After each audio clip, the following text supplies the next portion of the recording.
Hi, this is Charlene Burke with Grow Because You Know. That's www.growbecauseyouknow.com. Welcome to Morning Mindset Cafe.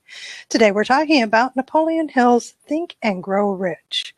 More specifically, we are on, what chapter are we on? Anybody know?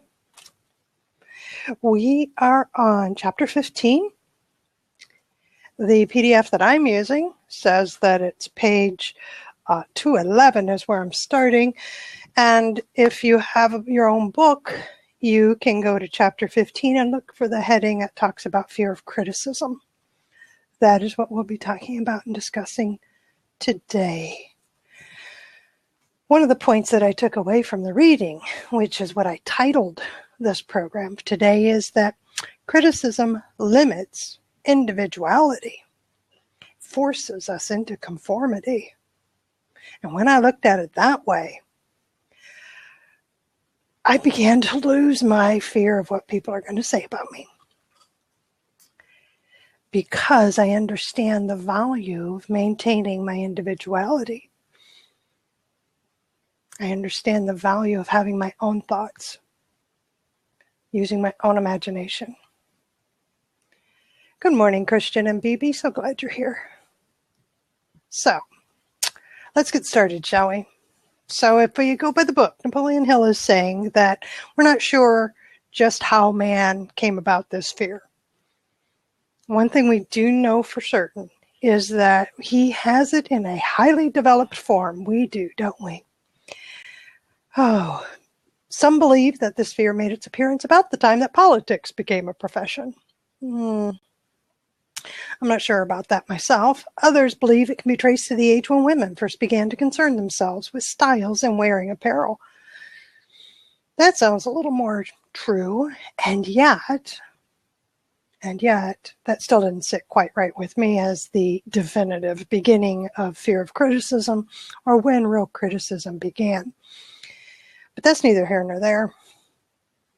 Honestly, Napoleon Hill is inclined to attribute the basic fear of criticism to that part of man's inherited nature, which prompts him not only to take away his fellow man's goods and wares, but to justify his action by criticism of his fellow man's character.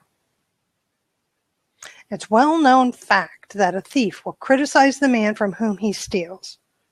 That politicians seek office not by displaying own virtues and qualifications, by attempting to besmirch their opponents. I want to go back 1 second and say, I want to reread this. It's a well-known fact that a thief will criticize the man from whom he steals.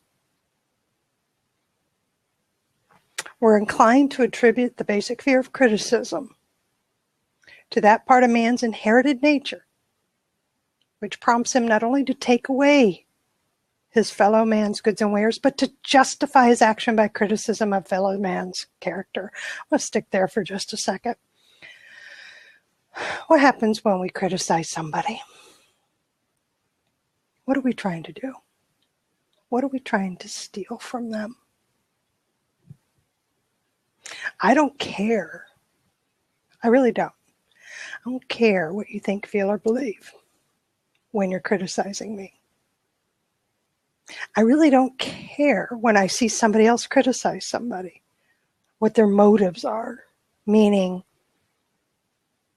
what they think, feel, or believe at the time they criticize. Because suddenly that puts me in a position of saying, well, the person being criticized, we'll just ignore them and not protect them, and we'll focus our attention on fixing the criticizer. I don't want to fix anybody. I want to understand what this is about. So what does it mean when we say, Napoleon Hill is telling us this, if I'm criticizing you, what am I trying to steal from you? Am I trying to steal your glory? Am I trying to take away the goodness that you're showing? Am I trying to steal the limelight that you're in? What am I taking away? What am I trying to take away when I criticize? We talk about constructive criticism, don't we? Am I trying to take away the pain that you might be in because of the way you're behaving? Am I trying to help with that constructive criticism? Still trying to steal something though, aren't I? Isn't that interesting? That's what I'm stuck on today. So the fear takes on many forms, right?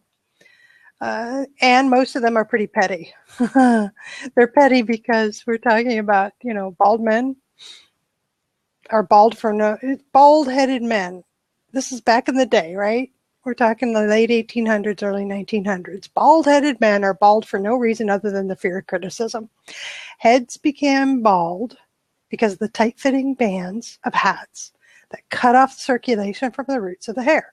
Men wear hats, not because they actually need them, but mainly because everyone else is doing it. So it's pretty petty. The individual falls in a line and does likewise, lest some other individual criticize him. Women seldom have bald heads or even thin hair because they wear hats that fit their heads loosely, with the only purpose of the hat being adornment. All right. But it must not be supposed women are afraid, or free from the fear of criticism. If any woman claims to be superior to man with this reference to this fear, ask her to walk down the street wearing a hat of the vintage of 1890, an outdated hat. So the first thing that we have to say is that none of us, I believe, are immune to the fear of criticism. I'm not. It's one thing that held me back. It was a struggle because I really didn't want to conform to what everybody else was doing. I wanted my own thoughts, but when I expressed my own thoughts, I'd be criticized for them because they were different than what others were expressing.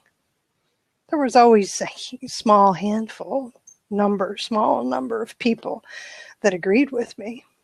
And when I look back, it's because they dared to step out from the crowd and say, I agree with you. All right. So we're talking about the fear of criticism. Let's move a little further on. He's giving us a lot of examples in society. There's a reason why we dress the way we dress. There's a reason why we act the way we act.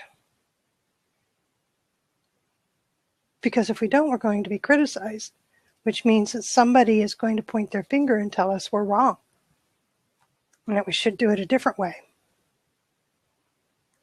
Right? All right. I am now coming down to middle of page 212. So the fear of criticism robs man of his initiative. Doesn't it? If I could begin to think about what other people are going to say based on what I've seen them already say about other people. Destroys his power of imagination, limits individuality, takes away self-reliance, and does them damage in 100 other ways. Parents often do their children irreparable injury by criticizing them. The mother of one of my boyhood chums, this being Napoleon Hill, used to punish him with a switch almost daily, always completing the job with the statement, "You'll land in the penitentiary before you're 20. He was sent to reformatory at the age of 17. Criticism is the one form of service of which everyone has too much. Everyone has a stock of it which is handed out gratis, whether called for or not. One's nearest relatives often are the worst offenders. Should be recognized as a crime for any parent to build inferiority complexes in the mind of a child through unnecessary criticism. Employers who understand human nature get the best there is in men, not by criticism, but by constructive suggestion.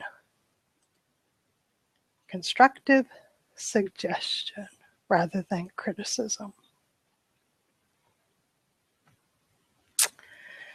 Criticism will plant fear in the human heart or resentment, but it will not build love or affection. Constructive suggestion. So this fear of criticism is almost as universal as the fear of poverty, and its effects are just as fatal to personal achievement, mainly because it destroys initiative and discourages the use of imagination.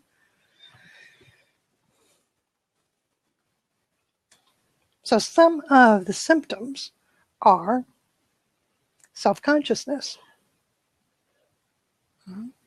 expressed through nervousness, timidity in conversation, meeting strangers, awkward movement of the hands and lips, shifting of the eyes. We've all met somebody who's very self-conscious, haven't we? We've seen that. We can recognize when somebody's self-conscious. We recognize it in ourselves, and we're afraid we're going to be criticized about something. Lack of poise. This is interesting. Expressed through lack of voice control, nervousness in the presence of others, poor posture, poor memory. I guess lack of poise, what I'm imagining is the shrinking into oneself and shrinking back, shirking interaction. Personality. Lacking in firmness of decision, personal charm, and ability to express opinions. Definitely. The habit of sidestepping issues instead of meeting them squarely, agreeing with others without careful examination of their opinions. Again, lack of confidence, lack of original thinking, lack of imagination. We do this to ourselves because we're afraid we're going to be criticized. So welcome, everybody. Hi, Alfredo. Well, good morning to you. Good morning, Be More. Daniel, welcome. Steve. David, nice to see you.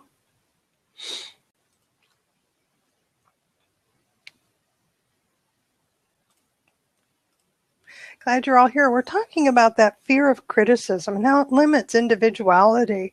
And the more I've read about this and the more that I've listened to others talk about this, and the more I've learned about myself, the fear of criticism is what keeps us down, right?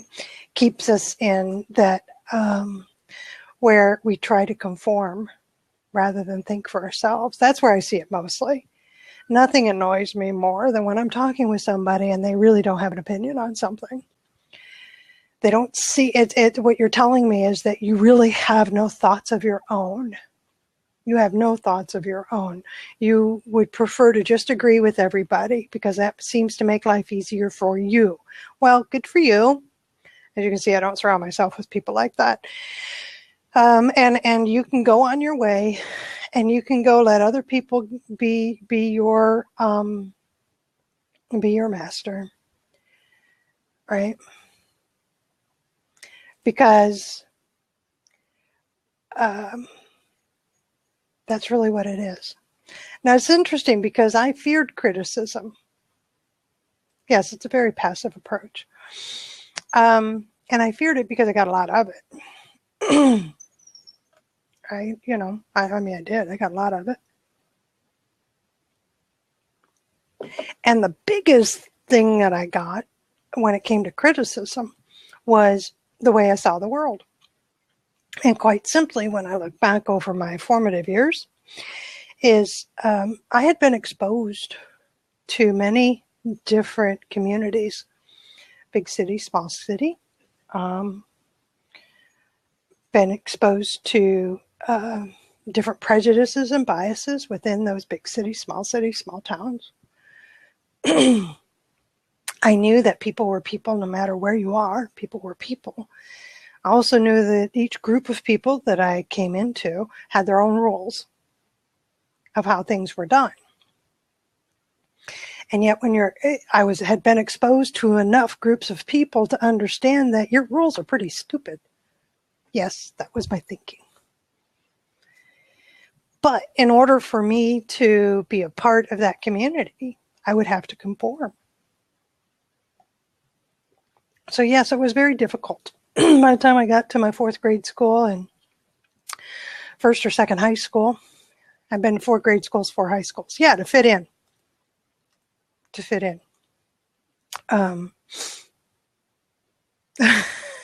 Pancake emergency, Catherine, you're so funny. Yes, Alfredo. That's what I did. To the best of my ability, which in reality, what it was I kept my mouth shut. I just kept my mouth shut, ducked my head, because I knew we'd be gone in a year or two. Got through. That's what my schooling years were like. We moved every 18 months to 2 years. So always being the new kid, you see, is always being the one, the outsider, stepping in. Every group has their own rules. Fear of failure and rejection is such an interesting concept. When you strip it back and guess whatever someone says to and about you, it's purely information. How we interpret that, yeah, it's then our choice. Yes, and as an adult, I can and do think like that. Today is very different. Today I have my own thoughts. Today I'm sitting in front of you sharing them, right? But keep in mind, I'm sharing an experience. And when I look back, I'm able to see that really no matter what I did, I wouldn't have fit in anyway. And yet, tell that to a 13, 14-year-old. Tell that to a 13, 14-year-old that's already on their 4th, 5th school. Constant change. Constantly criticized because being the new kid, it's easy to pick on, right? Criticized for something different than it was the last time. A lot of confusion. So that's what I'm relating to. Today, what I have learned is that, this is what I've learned, that it is up to me to find the people that I want to fit in with. It's not up to me to jump into somebody's group and ask them to change for me. Nor do I have to just jump into a group and change for them because I have choices today. I know that to be true. Looking back, I could have been taught how to do that, but I wouldn't. So I did the best I could with what I had to work with to deal with the crappy teen years, right? The crappy youngster years, the crappy childhood, whatever you want to call it. I did the best I could to deal with what I was dealing with. So the difference today is that because I can see that, I'm able to show young people what that looks like to have that choice. That you can manage that fear of criticism by being with people who get you. Thank God for the internet. I tell you, this was the lifesaver for introverts, nerds, geeks everywhere, wasn't it? Find like-minded people. I could do that. And once I was able to, it was amazing how much more clear I became about who I was and what I was offering the world and my place in the world and all of that. Oh, I found this well before the internet. Found this late in my teens, early 20s. Yeah, see, thank God for the internet. You have a lot of trouble finding like-minded people in your hometown. Exactly, Daniel. I get it. I don't have a hometown. I don't understand that. But what I'm relating to is the last town that I had moved into where I didn't fit, right? Like, surely there's somebody here that understands what I'm thinking. Right? And there might be one or two sometimes. And other times, again, depending on the town, depending on the area, there might not be anybody. Again, that's my experience. Today is different, and I'm with Daniel. Thank God for the internet. Thank God for Blab, right? You guys are here because we're all pretty much like-minded, aren't we? We're all wanting to learn a little bit more and seeing what we can do with what we learn. Can we make ourselves better with it? Can we grow and grow rich because of what we learn?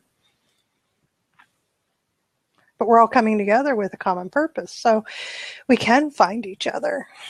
And that really does lessen that fear of criticism because it bolsters the self-confidence. I'm not out here by myself. I'm really not that weird or odd, because you're really not weird or odd when you're surrounded by people like you. You're only weird and odd when you're the only one like you, right? And while some seem to carry that as a badge, I got to tell you, it ain't fun. It's a heavy badge. It's just a big old front that's put on, especially when you're looking at a teenager who seems to, watch them. Just watch them. Trust me, they're hurt because they feel all alone in the world. You don't have to, though. See? I like the idea of offering suggestions in the place of criticism. Doesn't talk at all about the difference between criticism and constructive criticism and or critique. It is not called constructive criticism. It's called constructive suggestion. That's what he calls it. We have criticism, then we have constructive suggestion.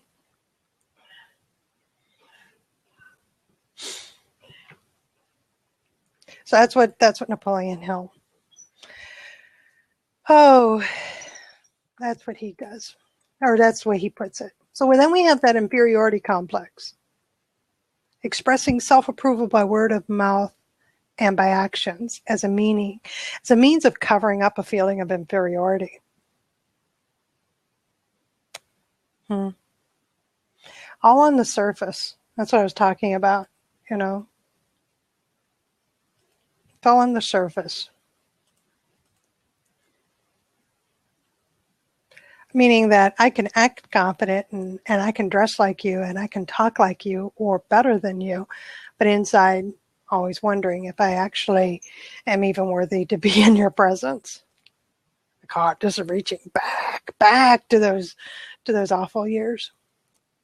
Extravagance, keeping up with the Joneses, spending beyond one's income. Okay, so I can tell you right now, I've met the Joneses. You don't want to keep up with them.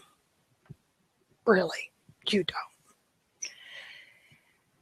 If you decide that there's somebody over there that you want to emulate, you want to be like, you want to have what they have, take the time to meet them.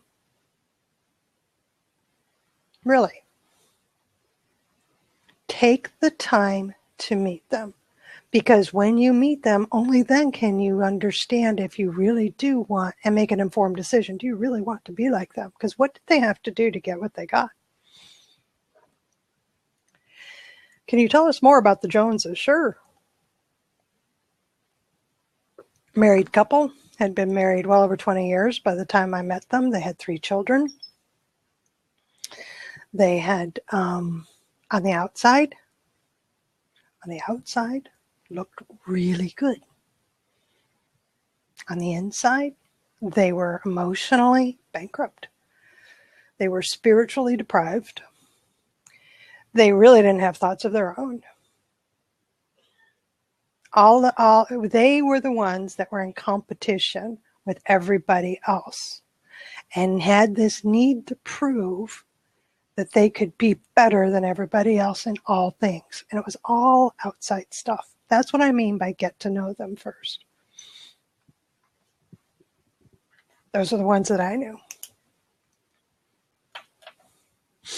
Now, I can introduce you to the Walterses.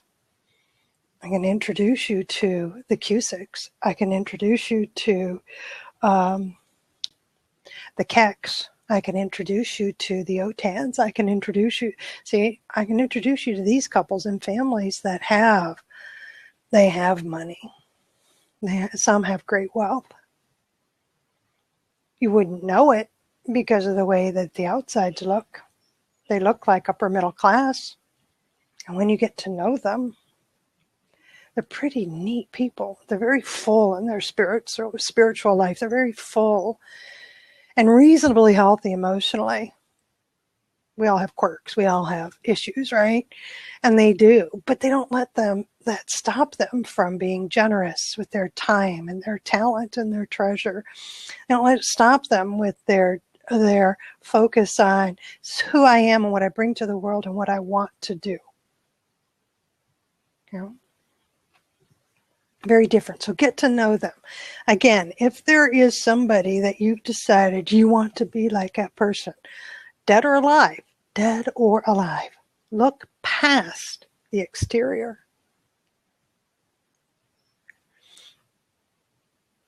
And then do that with yourself. Look past your exterior, what you're hiding from yourself. Get honest with who you are so that you know where your starting point is. Recently worked with an amazing group of LGBT teens who formed the strongest bond I've ever seen in a group because they weren't doing anything superficially when together. It was all about acceptance and loving being their true selves. Yes, it is incredible when you are with a group and they're true. You know, they're just true. There's groups that I belong to where we all show up as this is who we are. And what we share is the truth, and it's real, and it's intimate, and it's pretty darn awesome. And that's because we're like-minded, and we're focused on growth and learning, right? Yeah.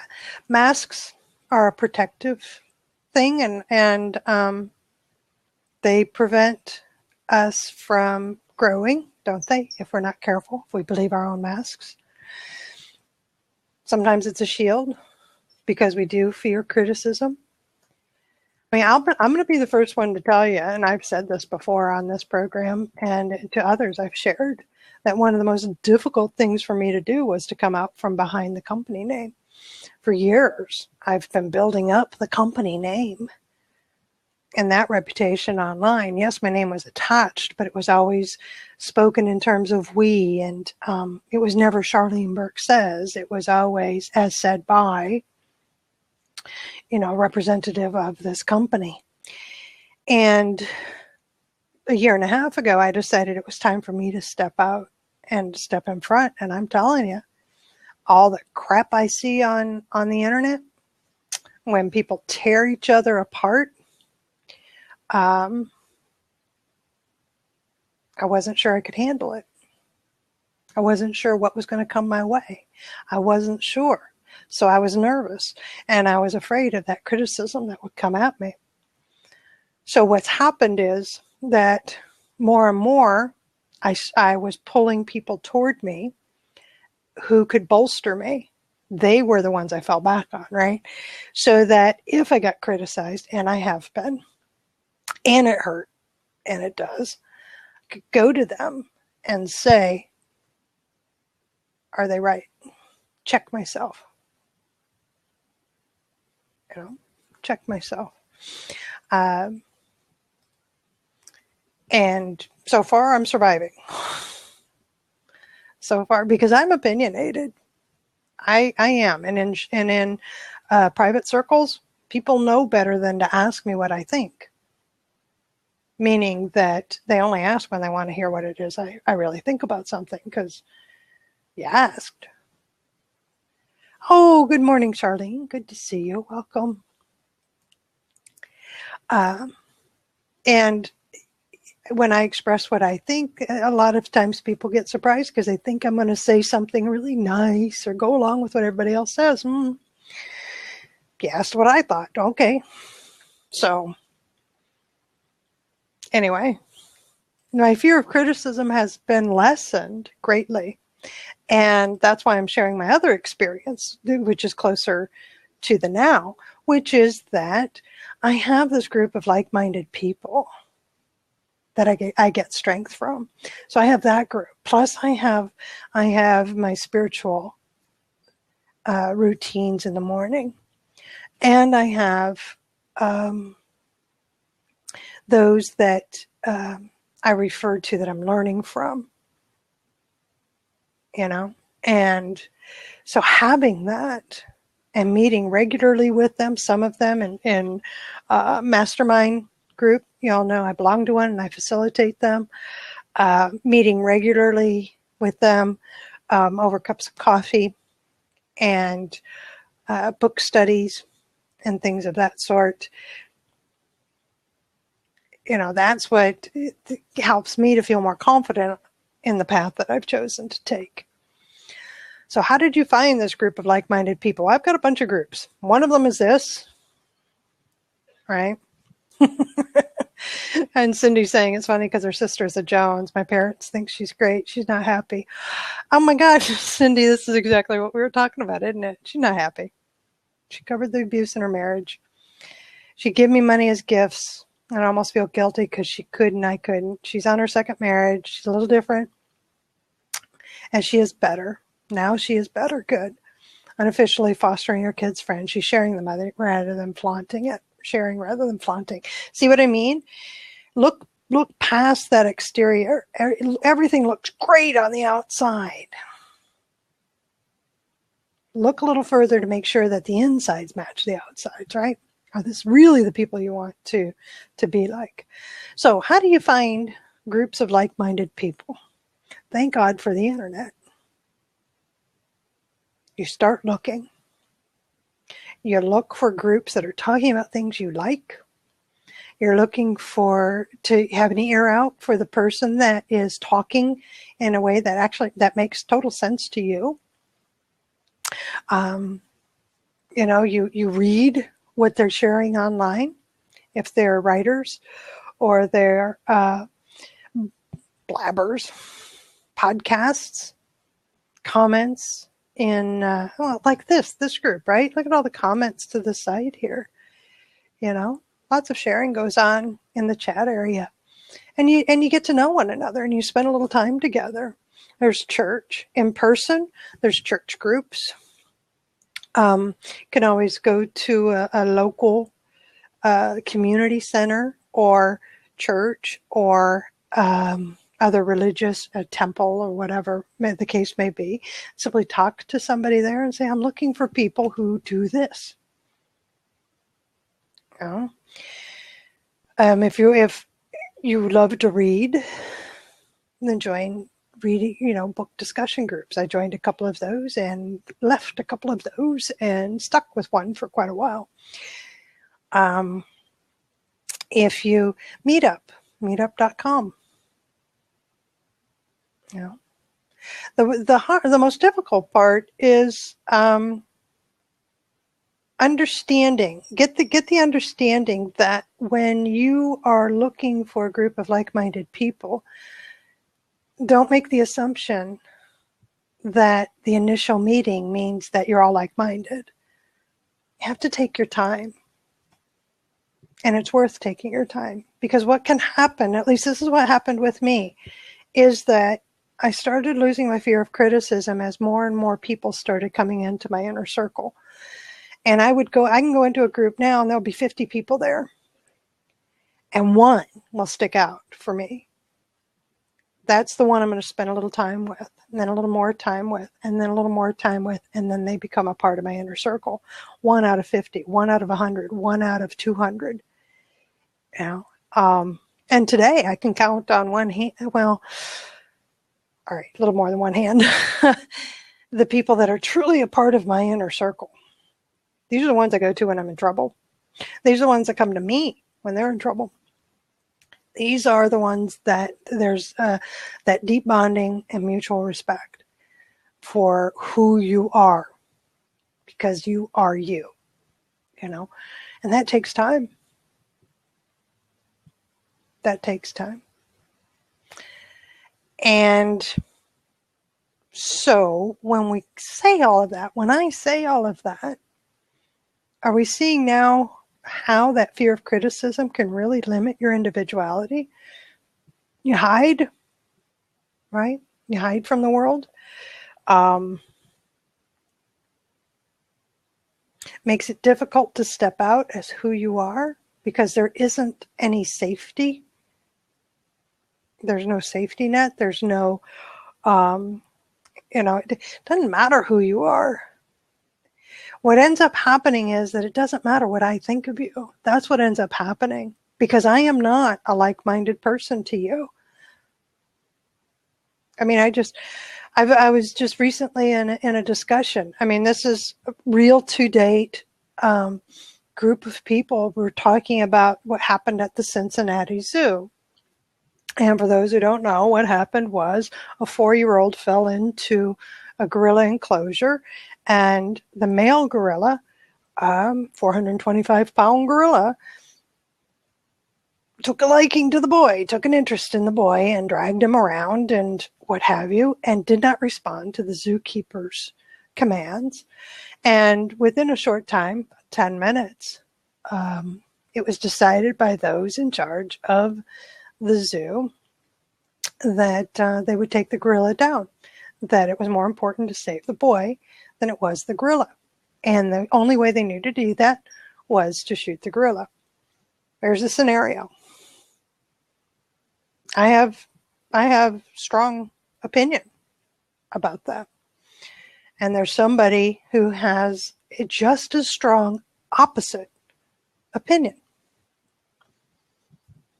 And I'm able to say, okay, because I understand that it really doesn't matter what my opinion is. The reality is the situation isn't going to change. This is what happened. The other person continues to try to battle me by expressing their opinion and telling me how wrong I am. Again, I'm in a room, I have these like-minded people around me that I don't question. I have that, plus I have my own faith, plus I have my own value system that's reinforced by the people that have the same as I do. You're not going to sway me. You're asking me to change. We're talking about a core belief that I have. And no matter what you say isn't going to sway me. So here's the interesting thing. I have no fear of that criticism, because I was criticized by this. Actually, it turned out to be 2 or 3 people. And then there's 10 of us, basically, that are just as strong in the belief as I have. So they're the outliers, if you look at it that way. But I'm not going to egg them on, nor am I going to tell them they're wrong. I didn't. I just said, there's a reason we're not close friends. Yeah, that's the reason. It's because this is a core value that we disagree. And that's where it comes from.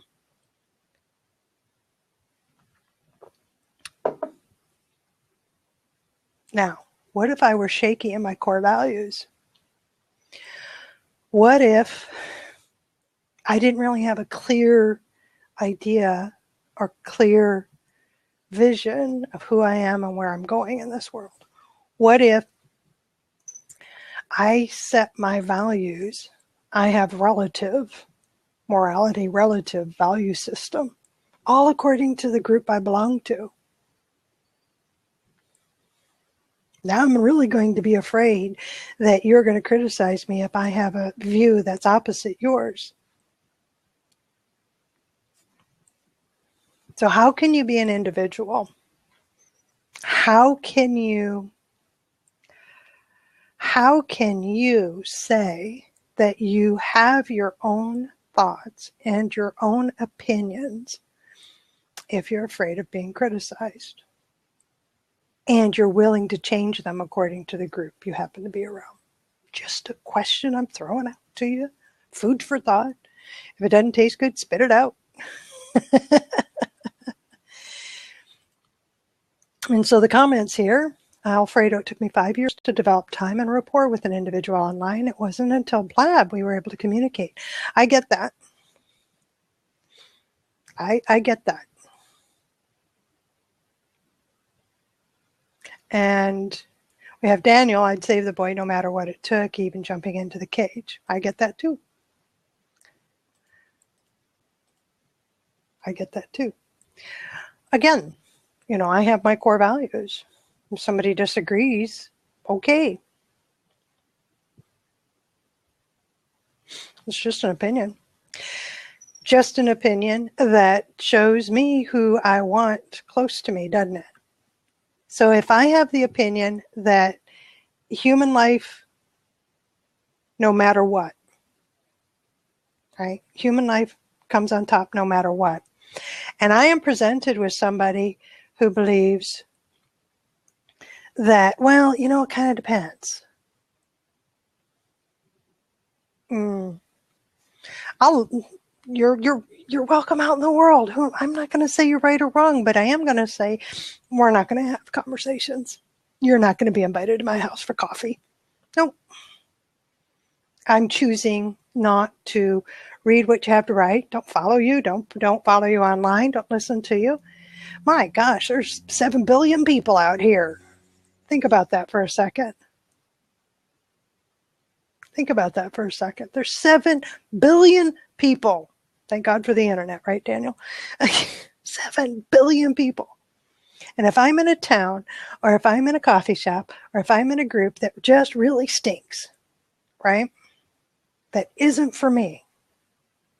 I have access to all these other people utilizing these tools. And I personally believe it's a beautiful thing. You can agree to disagree. Yes, Laurie, until you have somebody who doesn't agree to disagree. Yes, exactly, Leland. Most people I'm found are unable to do that. Yeah, and that's what I'm saying, Laurie. Move on. Here's the question. Here's a question for you. Are you able to move on? And if you're not able to move on, why is that?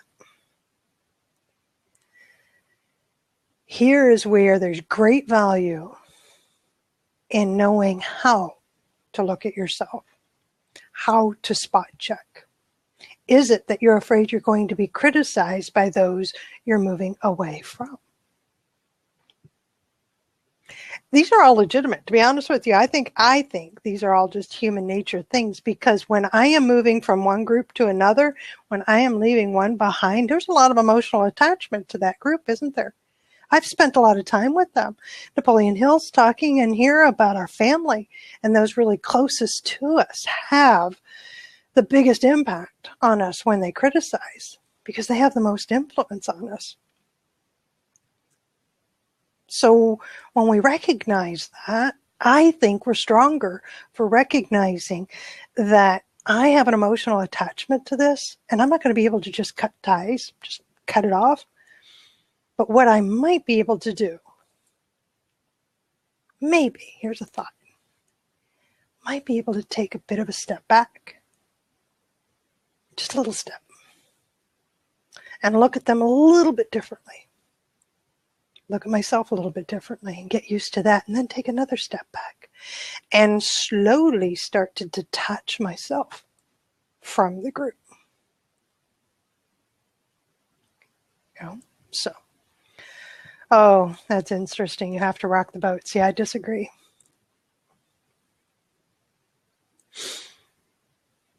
But that's all right. Let's see. Afraid I'm going to be criticized and abandoned. Yeah, that's those are big and real fears, right? Those are real. All of this is real. If you can't move on, you're too dependent on what others think. Yeah, those are great words. So now the reality is you have to take a look at yourself and recognize that. Daniel, you're right on, buddy. If you can recognize that what your fear is, then you're well on your way to handling it. But you have to recognize that first. And that's what I love about this book. Is that it's all about me taking a look at me and how I fit in the world. And if I don't fit in this particular community, that there's another community I can go to. But what am I bringing to the group, right? What am I bringing to the world? And that's what he's teaching us. So these principles are about me growing. And what I love is that I have a room full of people. I'm assuming you feel the same way, otherwise you wouldn't be here. Well, I may assume wrong. I may assume that you want to be a disruptor. But then again, you haven't shown yourself as being a disruptor. So a lot of good things happening. A lot of good things happening here in the chat. Blocks on G Plus hurt emotionally for me one time. Spent time building that relationship and the other person decides to cut it off because of something really minor. Yeah. Again, we have those emotional attachments. And, well,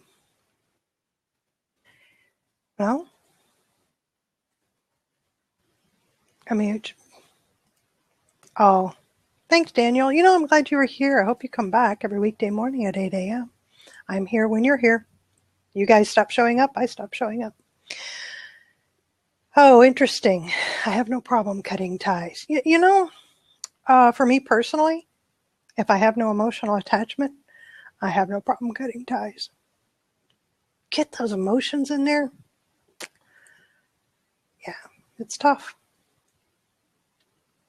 It's tough. So again, we're talking about this fear of criticism steals our individuality. It stifles our imagination, because it shows in all of our activity why we're so afraid. Oh, thank you. Thank you, Steve. I appreciate that. Good morning, Eric. Haven't seen you in a while, my friend. Hope all is well.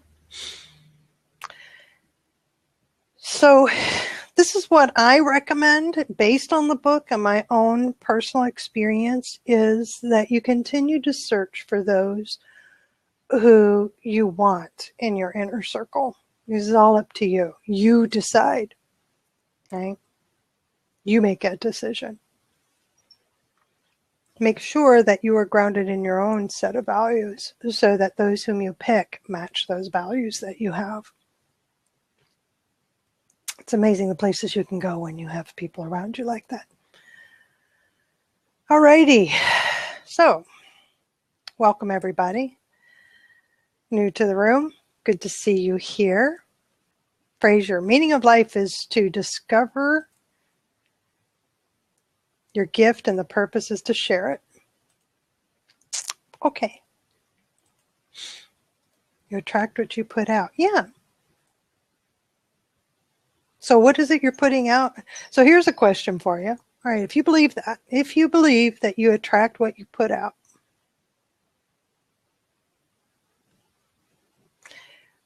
what if you're putting out what everybody else is putting out? Think about that for a second. You're just mimicking what you think everybody else that you want to be like is doing, or your inner circle. And then your inner circle changes. So what are you putting out there?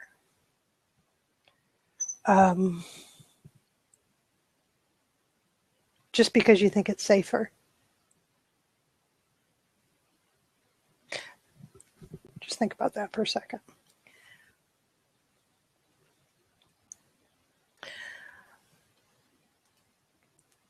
Oh, you're welcome, Scott.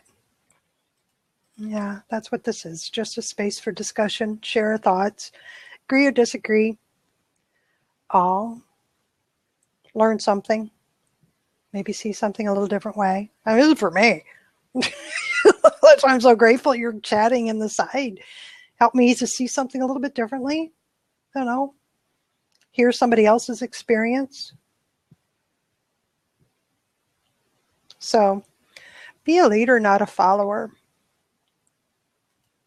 And yet I think it's important that we learn what a follower is first, and we follow in order to learn how to lead. I'm not real solid on that one.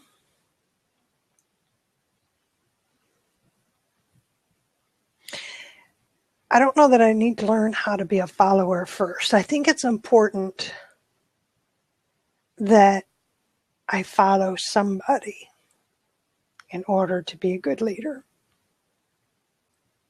That I'm following whom I want to be more like. I'm following whom I want to have what they have. And that in turn will make me a better leader.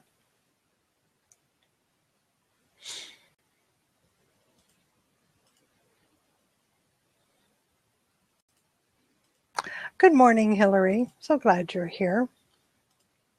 Good to see you. All right, so we're at the top of the hour. I will close down the recording portion and we'll keep the room open for open discussion about fear of criticism and how it limits our individuality and limits our growth. Thank you, everybody, for being here. Thank you for excellent comments in the chat area. So good to meet a few of you. I've not seen you before. Welcome. This is Charlene Burke with Grow Because You Know. That's www.growbecauseyouknow.com. Let's move forward with the day on purpose, with purpose, to grow our hearts, grow our minds, and grow our businesses. Until next time, have a great day.